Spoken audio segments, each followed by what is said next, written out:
Well,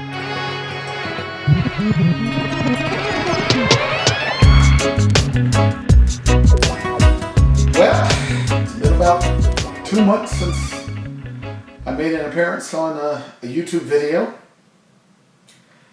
And so I think that that 2 months was used wisely.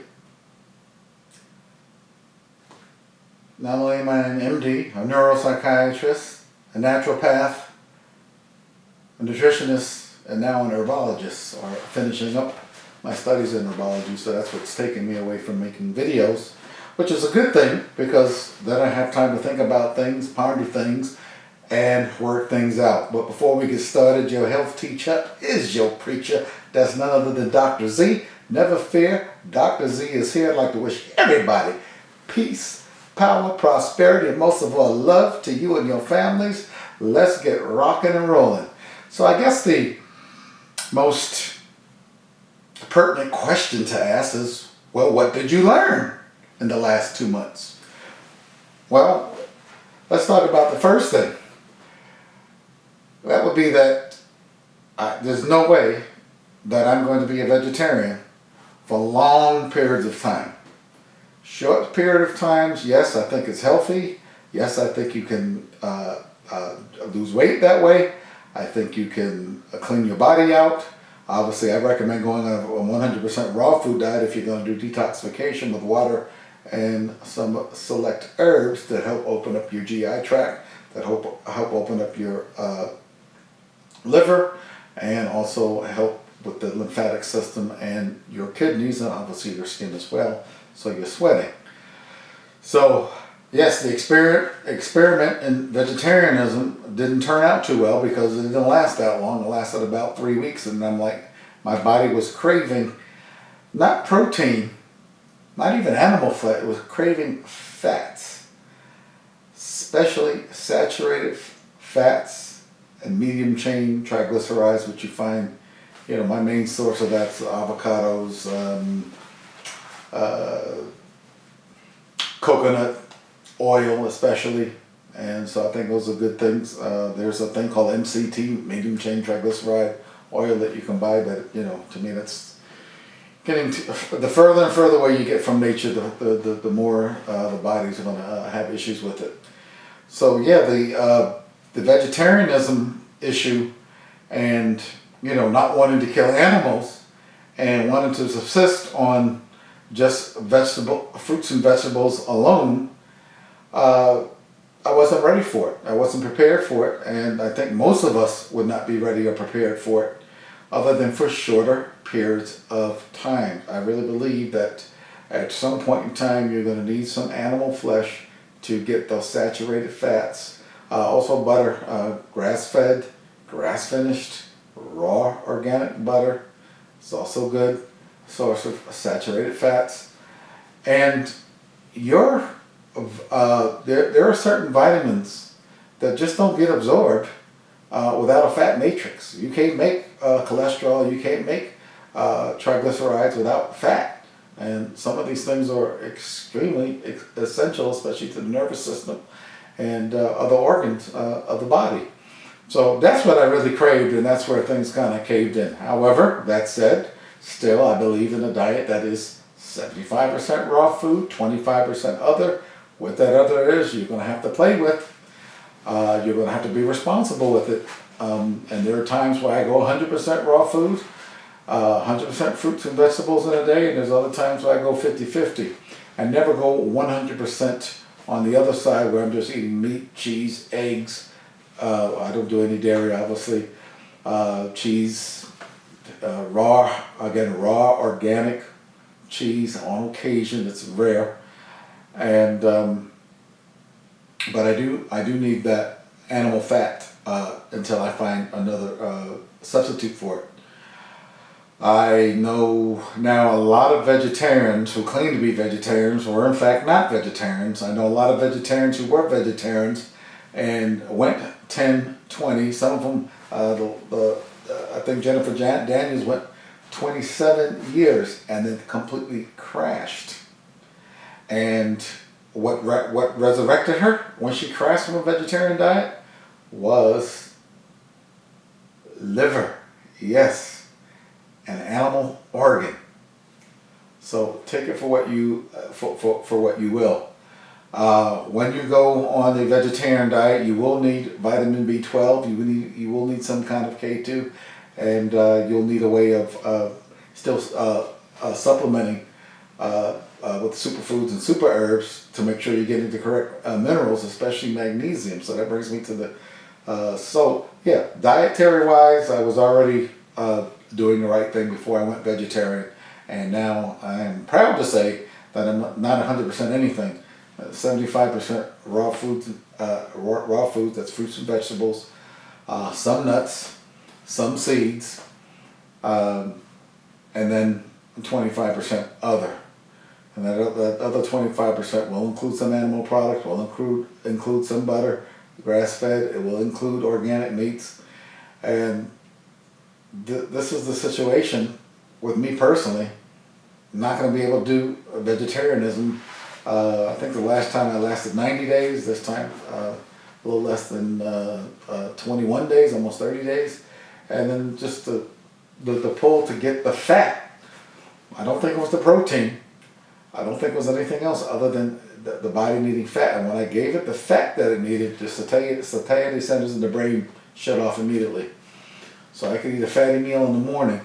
And I'm talking about healthy fats. I'm not talking about, vegetable oils and these types of things. I'm not talking about low quality animal fat. I'm not talking about bacon that doesn't come from organic pork. And again, there's very, very little true organic pork on the market. So be careful. We'll talk about that in a second. And,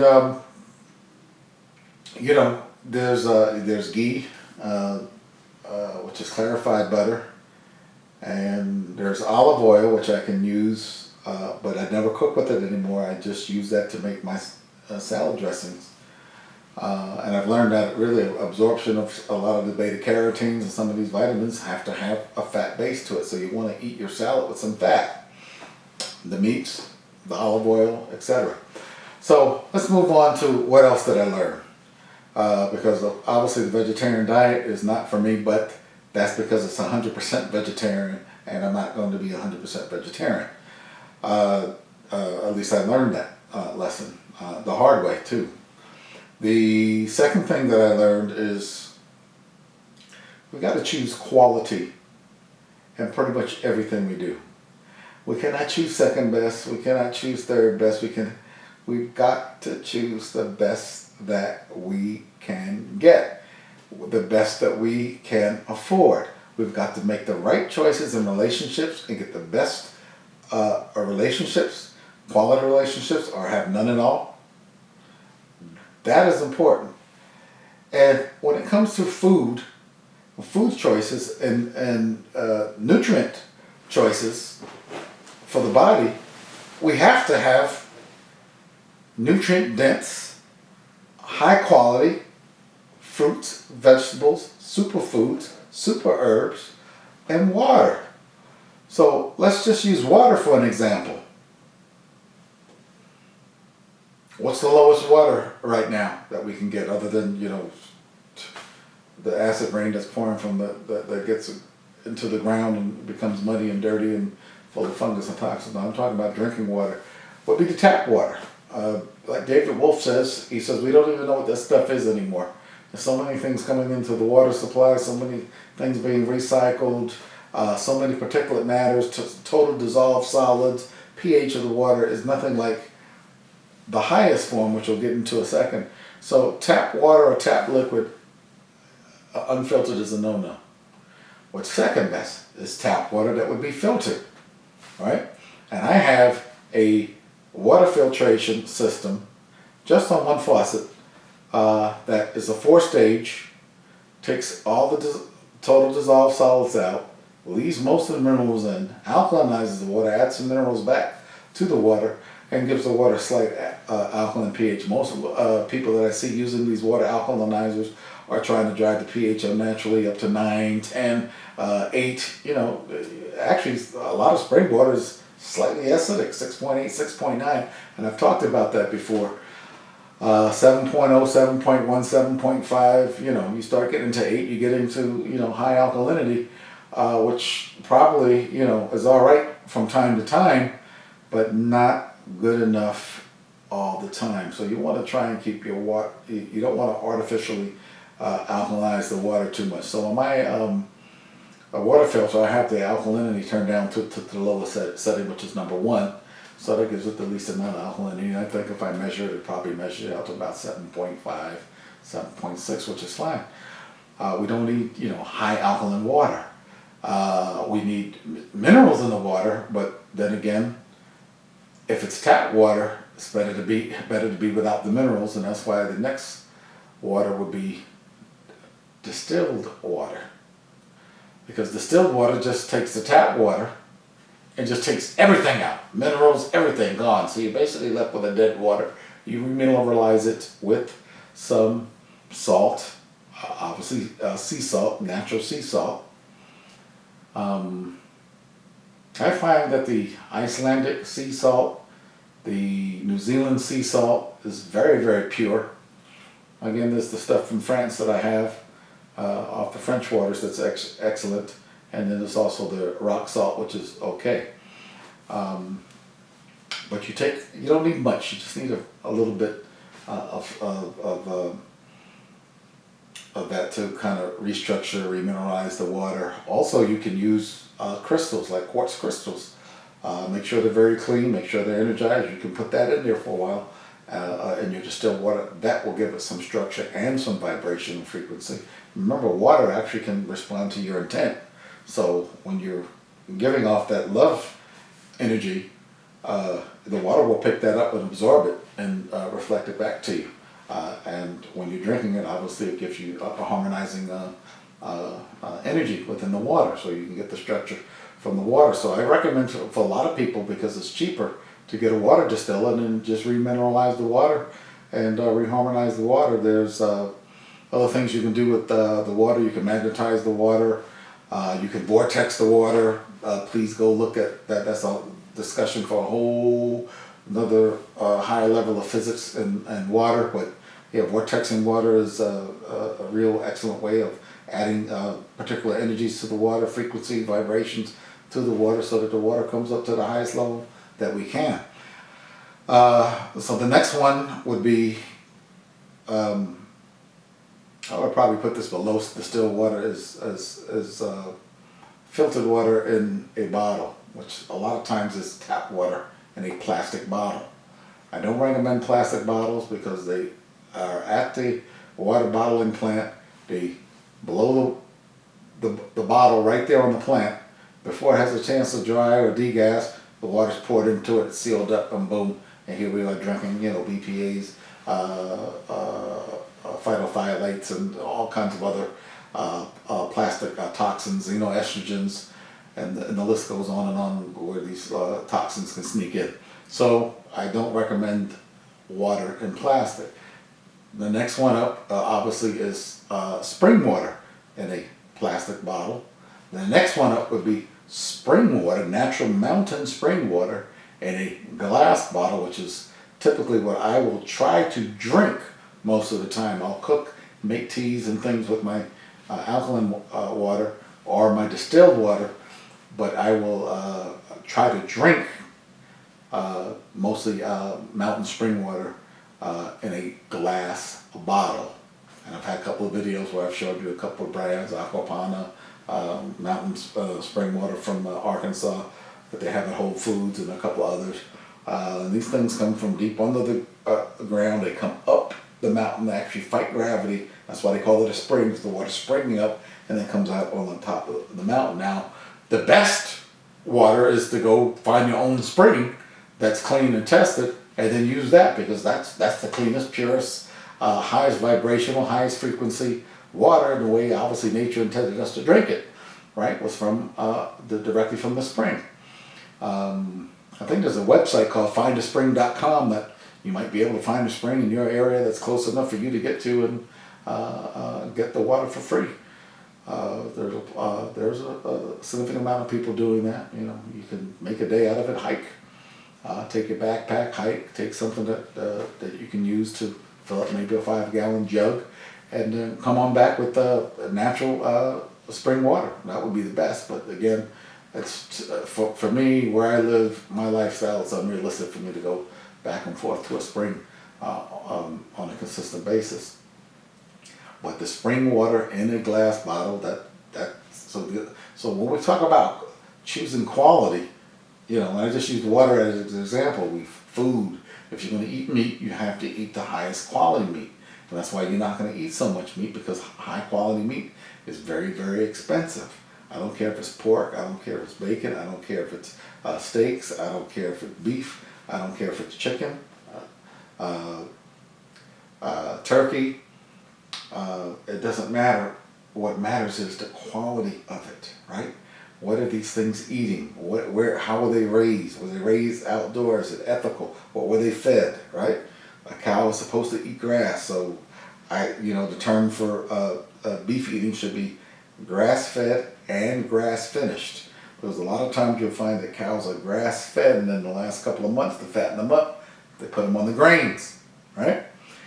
And that should tell you something about weight gain and weight loss. In order to fatten up the cows, they feed them grains. They also feed them antibiotics, sometimes because they're sick and sometimes because the antibiotics actually make the cows gain weight. And I think it does that by, what do antibiotics do? I mean, they're not natural things that you eat to put on weight.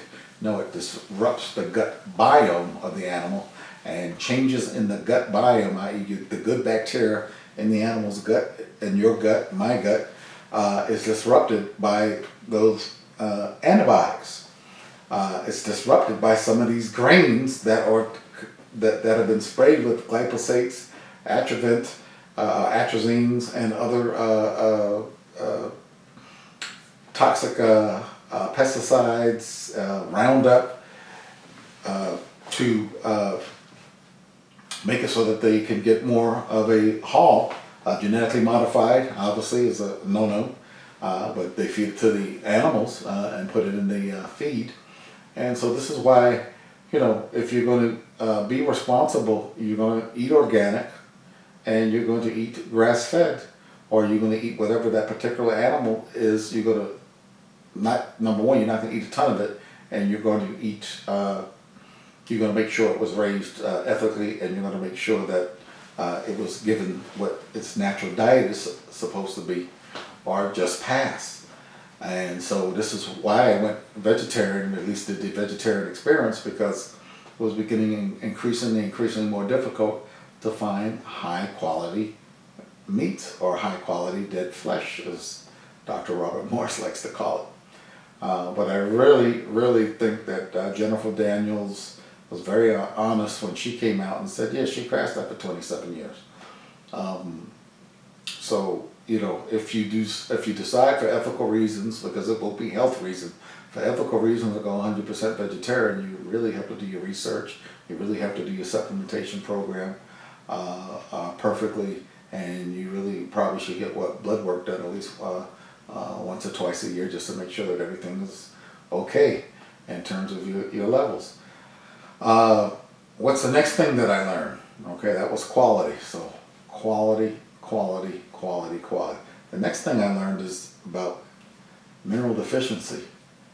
I mean, our soil, and the way that most of the farming practices and agricultural practices are today, are leaving our soil so mineral deficient. I don't care if it's organic too. Organic just means, sometimes it may be mineral rich, but you can have a lot of organic produce that's not mineral rich. They don't spray pesticides and things like that on it, but remember, they're using tap water to irrigate most of this stuff. So you can have organic foods with toxins in it, and so here's another hidden source of toxins. We go. I was listening to a radio show where they were talking about, taking baths in Epsom salt, which is magnesium sulfate, and they're taking a bath in tap water. They're filling the jacuzzis up, or their outside spas, in tap water, heating it up, and then sitting in a toxic bath that's full of fluoride, which is the scariest thing to me, but there's so many other toxins in it that just make tap water a very scary proposition. There was at one time I thought that they were making a propaganda about the tap water being so bad so they could sell the bottled water. No, it's bad. So the number one deficiency that I'm finding that really can screw you up is magnesium deficiency. The other vitamin deficiency would be vitamin D. And so these two things are now in vogue as far as supplementation is concerned. Do I recommend supplementing with magnesium? Yes, if you have no other way. You can supplement with magnesium. I have a form called SRT magnesium, which actually comes in tablets, which I don't like. I prefer it in a liquid form. I did order a thing called Remag. That will help. I ordered the Dead Sea oil, which is magnesium oil, and it has a tendency to kind of tingle or burn a little bit when you put it on, so I usually have to put it in coconut oil. But what a difference when you supplement with magnesium, because it's not in the soil anymore. Lithium's not in the soil either, so lithium orotate would also, we have to find a rational way to return the minerals back into the food. But that's why I like the super herbs and the superfoods, because they are typically, a lot of it is grown outside of the country in tropics, in the Amazon rainforest, where these things are naturally found in the soil. And I just hope that they don't revert to the type of farming that we find here, where our topsoil is almost useless because it doesn't contain the minerals. And when they put the fertilizer back in to remineralize the soil, they're not putting much back in. And the plant cannot make minerals on its own. It'll absorb what's there. Phosphorus, potassium, nitrogen, really all a plant needs to survive. Doesn't mean it's going to be healthy. Don't mean when you eat it, it's going to make you healthy. But that's all it needs, in water and sunlight. So, yeah, we really have a mineral deficiency Armageddon going on here. It's a 911 situation that we're not getting enough minerals. So just think about that. It's one of the things I learned during the last 2 months. There is a book that I highly recommend. Carolyn, I can't remember her last name. A lot of people probably have read it already, but it's called The Magnesium Miracle. And it's in this third edition, was just updated, I think, in maybe 2012. But sometime within the last 3 or 4 years, it got updated. So go read that, or get the audio book on the Magnesium Miracle, because it really is a mineral that we are deficient in. Most people are deficient. I would probably say 65 to 75% of everyone in the United States is deficient in this mineral. And we need to have that mineral because it is involved in so many processes in the body, just like vitamin D. That's the one vitamin, but really vitamin D is a hormone, cholecalciferol 3. It's also called by other names, but the thing is, you can only get it if you get out in the sunlight. And you can supplement with vitamin D, but it is not the same thing as getting the sunlight. Now, I realize some of you are in cold climates, cold weather. Right now we're in the fall, getting ready to go into the winter. And we're in early November, excuse me. So we're already in November.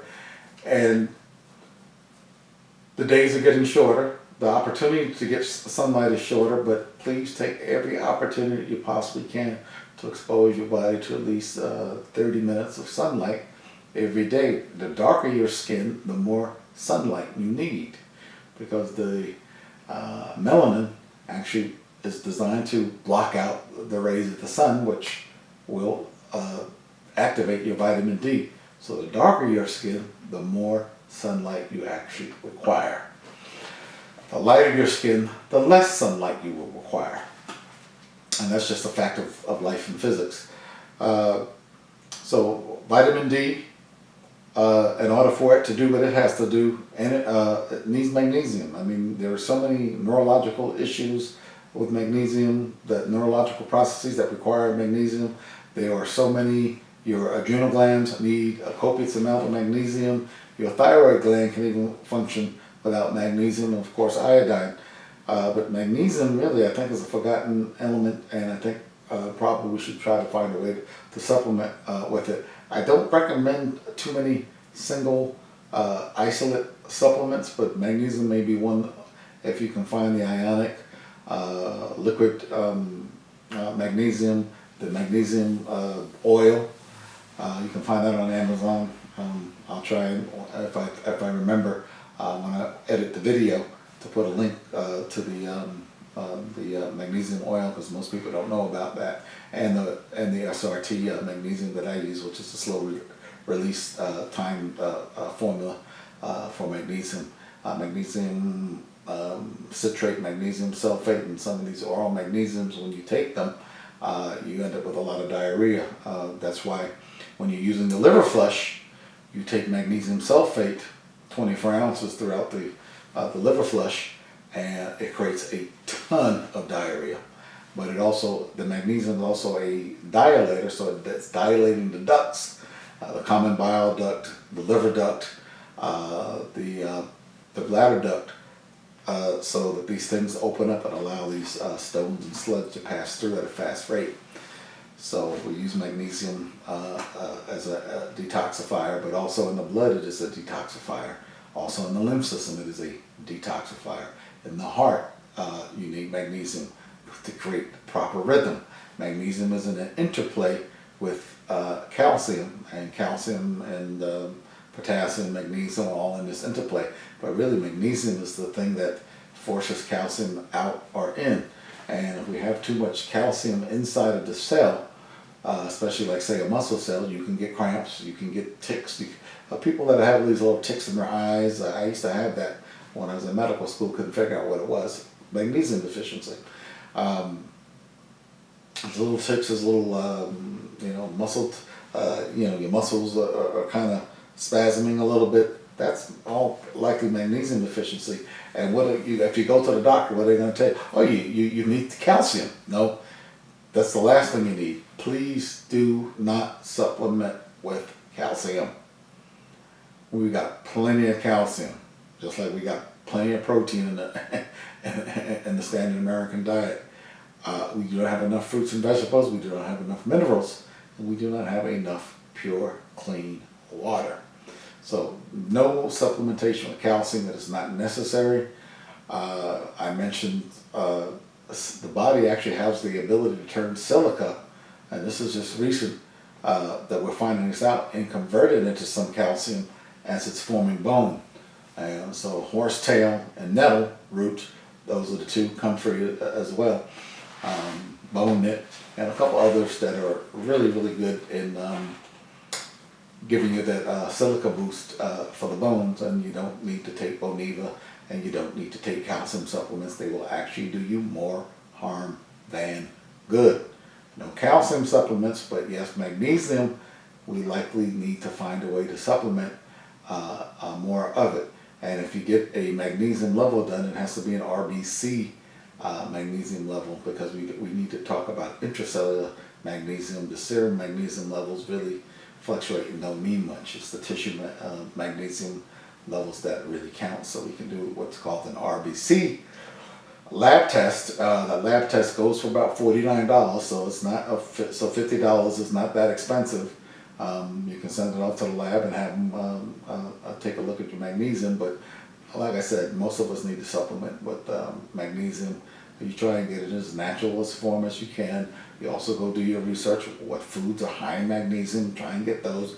Doesn't mean they'll have magnesium in it, because again, if it's grown here and it's grown in many places around the world where they have destroyed the topsoil, the mineral doesn't exist there. And so it may be one of the things that we have to really think about supplementing with, and also making sure that we're getting enough sunlight for vitamin D. And that brings me to, I've gotten more intimate with the 12 elements of health. Again, I'll take an opportunity to go through them. Love, light, laughter. And people say laughter, what do you mean? With laughter, I'm talking about being able to see the big picture, emotional poise, being able to laugh at yourself, being able to laugh at others, not taking it too seriously. I'm talking about the journey of life that we find ourselves in planet Earth. We cannot take it too seriously. We get caught too far into this drama, and then we lose ourselves in the drama. We forget who we really are. We forget that we are actors in play. Okay, we can take on different roles anytime we want, but we have to be. We have to sit back as the director of this drama, and not be so caught up into it that we can't see the forest for the trees. So, laughter. Those that can really laugh deep, they really are finding joy in life. Remember, laughter is again about having fun. So, I always have to explain why one of the 12 elements is laughter. It's not just laughter, it's the things that bring laughter. It's the things that bring joy in your life. It's romance. It's having enough money. It's being able to live your dreams, right? So there's a lot tied up into that laughter, but I just put it as laughter because laughter in and of itself is so healing. And then the reasons, the emotionality of letting go, of not being part of the drama is extremely important. So that's what I mean by laughter. Then there's consciousness, which probably should sit at the top of the chain because the consciousness of who you are, the self-awareness, your understanding your true identity. Nutrification, which is not a real word in the English dictionary. I take the liberty of using the word nutrification. High nutritive value foods, including your superfoods, your clean water, and your super herbs. This is why I am now in the end stages of studying herbology. But there's no such thing as an end stage of anything, especially when the subject is huge as herbology. What I am doing is learning the best herbs, the top of the top of the top. I'll have a video on the top 20 herbs and then go through each of them in depth, or go through each of them as groups if they're part of a groups, and then show you how to make teas, blends, tinctures, and how to powderize them and put them into your smoothies in a rational way, depending on what you're trying to do and what system you're trying to affect. But remember, anytime we make herbs, herbal teas, we should always be thinking about rebuilding, regenerating, detoxifying, cleansing, and removing blocks, increasing the energy, frequency, and vibration. So that's nutrification. We want to eat mostly fruits and vegetables. Okay, and I just got through talking about diets. I'm not going into it again. Sleep, and enough cannot be said about sleep. Deep, restful sleep. It's extremely important that our nervous systems get sleep, our adrenal glands get exposed to sleep, that the circadian rhythms get reestablished during sleep, that we are able to work out some of our emotional issues from the day so they don't get blocked up and locked up. We do a lot of astral travel during sleep. For those of you who don't have an idea what astral projection is, I suggest you go get one of the 2,000 books that exist on the subject and read one. I think it's extremely important to know about astral projection, yoga, kundalini energy, chakras, and these types of things. These are metaphysical things, which of course this channel will get into, but right now we are not there yet. So that's sleep. And then we have detoxification. Enough said about that. Obviously we'll do a series of videos on detoxification and detoxification herbs. Oxygenation. Obviously we have to have clean, pure air. Oxygenation. We need the oxygen to be able to get into our bodies, which means our lungs have to be clean and clear. Getting into the bodies and recharging the bodies with oxygen, and also with ions, especially the negative ions, which brings us to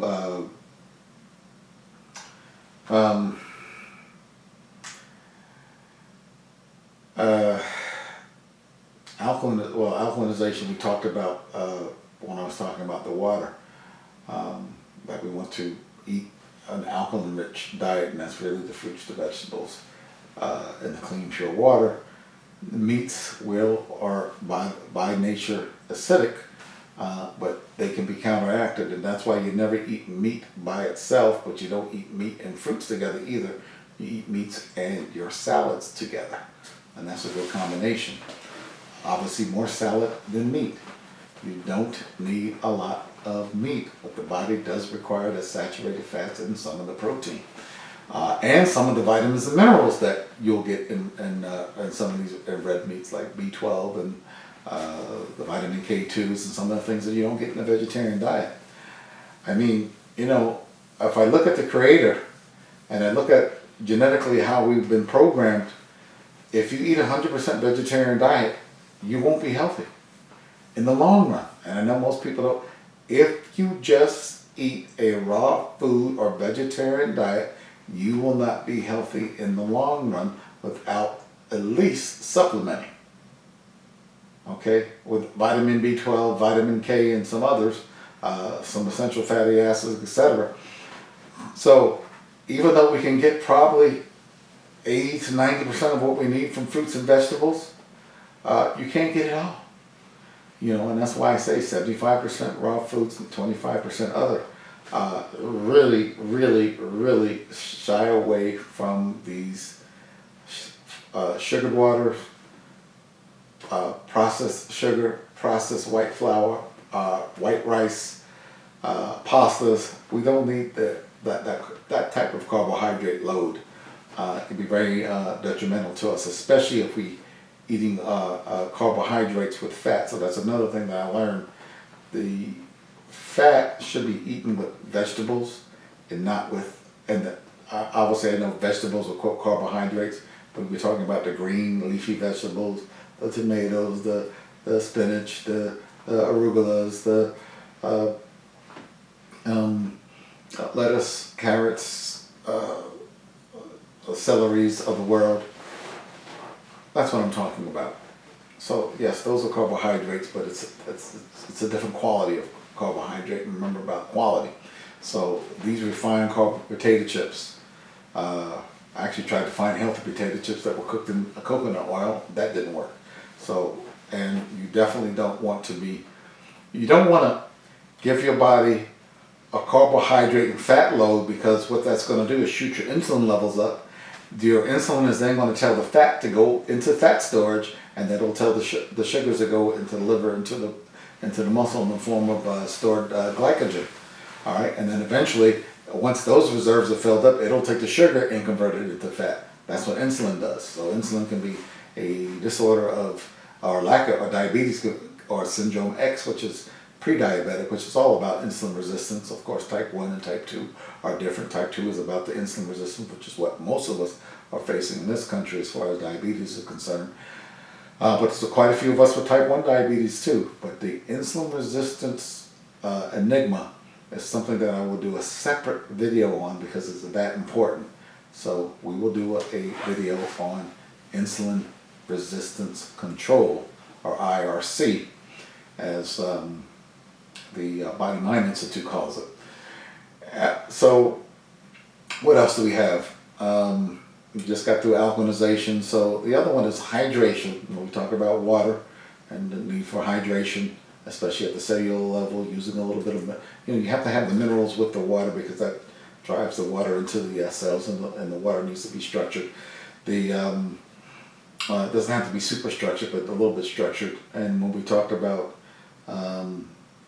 some exercise, just moving the body, if all you can do is walk and get a small trampoline or a rebounder, what we call it, and do a few minutes of that every day, you must get those muscles contracting and moving that lymph. Move the lymph, move the lymph. And where is the lymph going to be ultimately dumped into? Back into the large intestine, a small amount, but a large amount of it is going through the kidneys. So the lymph system and the kidney system have to be opened up. That is a big part of your sanitary department, or your sewage system, and that has to be opened up. It's a big part of where your immune system lies, because that's where all the metabolic waste and some of the toxic waste get pushed into. We also get toxic waste pushed into the fat cells. So we have to remember, if you're losing weight, you may feel bad, and you may feel low energy. It won't be because of the diet. It won't be because of anything other than toxins are being released. So you make sure if you're losing weight that you're also detoxifying at the same time. And we'll talk about that some more. And then the last one was the grounding, getting out in bare feet on the ground, 2 feet on the ground, out in the sunlight. Could be in the rain too. It doesn't matter. You have to get barefoot into the ground with Mother Nature. I like to go out there and actually put my hands around a tree because I know that tree is going deep into the ground, and so I'm picking up some of that earth vibration from the tree and having my feet on the ground. It doesn't have to be that long. 10 minutes, 15 minutes, 20 minutes or less. You know, I went out and washed my car this past Sunday, and what did I do? Took off my shirt, took off everything except my shorts, my workout shorts, and shoes off, and I went out and cleaned my car, and my feet were on the grass while I was cleaning the car. Right, the car was in the driveway, but I was in the grass cleaning, you know, and then so that right there took me about 30 minutes, and so there was 30 minutes of grounding right there without much effort. And so we have to really look, take grounding very, very seriously, and because it's the counteractive mechanism to the pollution called electromagnetic frequencies that we're being exposed to on every level, from disharmonic light to disharmonic microwaves. And for those of you who are writing me, telling me, well, I only use the microwave only on rare occasions.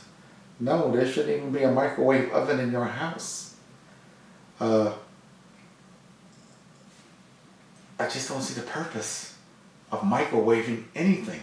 And here you're going to do is take tap water, and then you're going to microwave toxic tap water, or you're going to microwave food that's already got toxins in it and produce God knows what other cancer-causing chemicals. And then you're going to take that water and make tea, coffee, etc., and then drink something that's, you know, vibrating, disharmonic.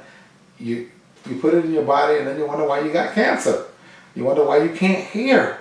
You wonder why your vision is going bad. You wonder why your teeth are falling out. You wonder why you're not going to the bathroom. You wonder why your prostate is getting so big you can't pee anymore. Right? You wonder why you're having bad PMS symptoms or menopausal symptoms and cramping. You know, this is why you don't use the microwave oven ever for anything. Not an emergency, not to reheat good food, because you will then take good food and make it bad food. And I just see a lot of people just, you know, don't think twice about using a microwave oven and don't understand why they're sick. Get the microwave the hell out of the kitchen. It don't belong there. Use a convection oven instead. They're not that expensive, and they don't use disharmonic electromagnetic frequencies. But it is to say that grounding counteracts some of that electromagnetic frequencies, but not enough to overcome, you know, the microwave oven. I mean, that's powerful stuff right there. You know, it's banned in a lot of countries already. Russia banned it already. They came up with the microwave oven. So we need to be away from the microwave oven. And I think that's pretty much what I learned. I mean, this magnesium thing, this learning about fats and essential fatty acids, my body's need and requirement for saturated fats, that I still have to eat some animal protein right now. Whole grain, about the only whole grains that I will eat. I'll eat some quinoa, and I will eat some oats, steel cut organic oats, typically for breakfast. And if I'm doing anything that's carbohydrate-ish like that, even fruits, I will not combine it with fat. This is going to increase your insulin levels. Now, of course, fruit is not going to increase it as much because it's mainly fructose. But remember, the fructose is getting processed through the liver, and there's issues with fruit too. It's not just the wonder food that you think it is, but it's better than, you know, we need a significant amount of fruit in our diet. But there's, you know, there is a price to pay, you know, if you're doing too much fruit as well. So you don't do too much fruit. You always do it to the point where you're just satisfied. But I don't like knowing that I'm going to eat something that may raise my insulin levels up, even if it's moderately up, and then have a lot of fat floating around, because it's just going to send the fat right into your fat cells. So you start to get smart about that, and these are the things that I've learned. So I just wanted to share some of the things that I've learned in the last 2 months, and of course, to get started on herbs and the super herbs that I've been studying for the last 2 months is really, really fascinating. I've already put a lot of it into play. Herbs that are high in vitamin C, that's in the category. Herbs that are rebuilders, regenerators. Herbs that are detoxifiers. Herbs that build the sexual hormones. Herbs that are for the neurological system, nervines. Herbs that are all-arounders. We call tonic herbs. Ginseng would be in that category. I mean, just to be able to put these herbs in categories, know the names, see them, use them, and experiment with them, and that's what I've been doing.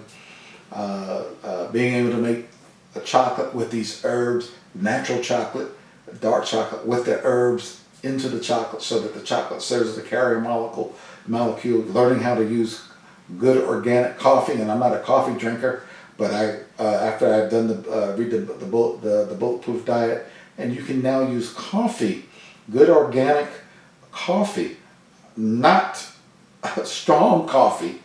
Okay, so my coffee is typically a little bit more diluted than most. I do not want to drink coffee and feel wired up. That I cannot stand. So you use the coffee. I will then put chaga mushrooms, so that the study of mushrooms is extremely important in herbology. Chaga and reishi stand at the top. The cordyceps mushroom, and then I will use collagen, like Great Lakes organic collagen. What's the other word for it? Gelatin. So it's a collagen gelatin, and put that into the coffee along with a small sliver, a little bit of butter with some coconut oil, with the chaga mushroom. I'll use a little bit of cinnamon, and then let that percolate. I put the oil in the cup, so the oil is when the hot beverage hits the oils, and the oils begin to disperse and float up. And that's a powerful way of taking in some essential fatty acids, some nutrients. Cinnamon, I can't even begin to tell you that's the first herb that you'll use when you're going after glucose intolerance or insulin resistance after you've gone through detox, because that opens up those channels to allow the sugar to come in with less insulin. And remember, the less insulin you have floating around, the less fat that's going to be going into fat storage. So really, obesity really is about managing a few hormones, corticosteroids, insulin, and a few others, thyroid hormones as well, because you have to have those to increase your baseline metabolic rate. But these are stories that we'll get into. There's so much to talk about natural health. It's mind-boggling. But I did bring in the Magnesium Miracle. I did talk about quality and everything. Quality, quality, quality. I did talk about the vegetarian failure. And going back to this, my staple of 75% raw, 25% other, and that other better be the highest quality, whatever it is that you're going to eat. Refined carbohydrates is a no-no. Refined sugars is a no-no. Use your honey and those type of natural sweeteners sparingly. You don't need a lot of it. I usually sweeten things with dates and figs. And we'll take it from there. I'll go, I don't know what the next video is going to be about. Maybe we should talk about some of these herbs, at least begin to maybe talk about some of the tonic herbs like the rhodiolas, the Siberian ginseng, the what else was there? There's so many of them. But I like rhodiola, and that's spelled RHODIOLA,